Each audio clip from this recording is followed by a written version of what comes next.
পশ্চিমবঙ্গে জোর কদমে চলছে এসআইআর এর কাজ। বৃহস্পতিবারই শেষ এনুমারেশন ফর্ম কমিশনের ওয়েবসাইটে আপলোডের সময়সীমা। 16 ডিসেম্বর খসড়া ভোটার তালিকা প্রকাশ হবে। তার মধ্যেই নতুন ভোট কেন্দ্র চিহ্নিতকরণে জেলা প্রশাসনের গড়িমসি নিয়ে তীব্র অসন্তোষ প্রকাশ নির্বাচন কমিশনের। কমিশনের তরফে আগেই চিঠি দিয়ে জানানো হয়েছিল কোনো বুথে 1200-র বেশি ভোটার থাকলে নতুন বুথের প্রয়োজন। এমনকি বহুতল, housing society, RWA colony, gated community, slum এসব জায়গায় উপযুক্ত কমন এরিয়া বা গ্রাউন্ড ফ্লোরে ঘর থাকলে সেখানে বুথ করার নির্দেশও দেওয়া হয়েছিল। কিন্তু রাজ্যের জেলায় কমিশনের ওই নির্দেশকে গুরুত্ব দেওয়া হয়নি বলে অভিযোগ।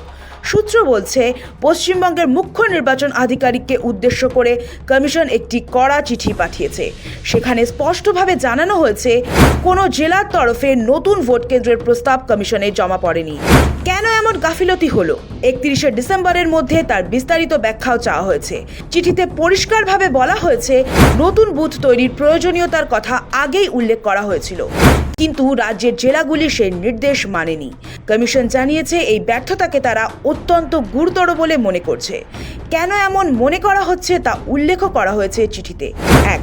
নতুন বুথ তৈরির প্রয়োজনীয়তা এই নির্দেশ মানেনি জেলা। কমিশনের আগের নির্দেশ অনুযায়ী কোনো বুথে 1200-র বেশি ভোটার থাকলে নতুন বুথের প্রয়োজন। হাউস টু হাউস এনুমারেশনের ভিত্তিতে ইআরওদের নতুন বুথের প্রয়োজনীয়তা নির্ধারণ করতে বলা হয়েছিল। বহুতল, housing society, RWA colony, gated community, slum এসব জায়গায় উপযুক্ত কমন এরিয়া বা গ্রাউন্ড ফ্লোরে ঘর থাকলে সেখানে বুথ করার নির্দেশ ছিল, কিন্তু কমিশনের অভিযোগ জেলার কেউই সেই নির্দেশ মানেনি। 2. ডিইওদের উদ্দেশ্যে সরাসরি অসন্তোষ। চিঠিতে কমিশন বলেছে ডিইওদের বরাবর নির্দেশ দেওয়া হয়েছিল। 28শে নভেম্বরের পর্যালোচনা বৈঠকেও একই সতর্কতা দেওয়া হয়। তবুও কোনো প্রস্তাব জমা না পড়ায় কমিশন বলেছে ডিইওদের এই ব্যর্থতাকে অত্যন্ত গুরুতরভাবে দেখছে কমিশন। এ ব্যাপারে আরপি অ্যাক্টের রিপ্রেজেন্টেশন অফ দি পিপল অ্যাক্টসের জনপ্রতিনিধিত্ব আইন 25 নম্বর ধারায় দেওয়া স্ট্যাটুটারি দায়িত্ব পালনে জেলা ব্যর্থ হয়েছে বলেও মন্তব্য কমিশনের। 3. পুরনো বুথ অনুযায়ী ড্রাফট রোল প্রকাশ। নতুন বুথ চিহ্নিত না হওয়ায় কমিশনের সিদ্ধান্ত, পশ্চিমবঙ্গের সব বিধানসভা আসনে ড্রাফট রোল প্রকাশ করা হবে আগের বুথ অনুযায়ী। এসআইআর প্রক্রিয়া যেহেতু সময়সীমার মধ্যে শেষ করতে হবে, তাই এখন নতুন করে পরিবর্তন আনা সম্ভব নয় বলেও জানানো হয়েছে চিঠিতে। 4. 16 ডিসেম্বরের পরে নতুন সমীক্ষা বাধ্যতামূলক। এ ব্যাপারে কমিশন নতুন সময়সীমা দিয়েছে। 16 ডিসেম্বর 2025 ড্রাফট রোল প্রকাশ হবে। তারপর ডিওরা বহুতল, housing society, gated colony, slum যেসব জায়গায় 250টি বাড়ি বা 500 ভোটার আছে সেখানে সর্বনিম্ন তলায় ঘর খুঁজে বুথ বসানোর উপযুক্ততা খতিয়ে দেখবেন।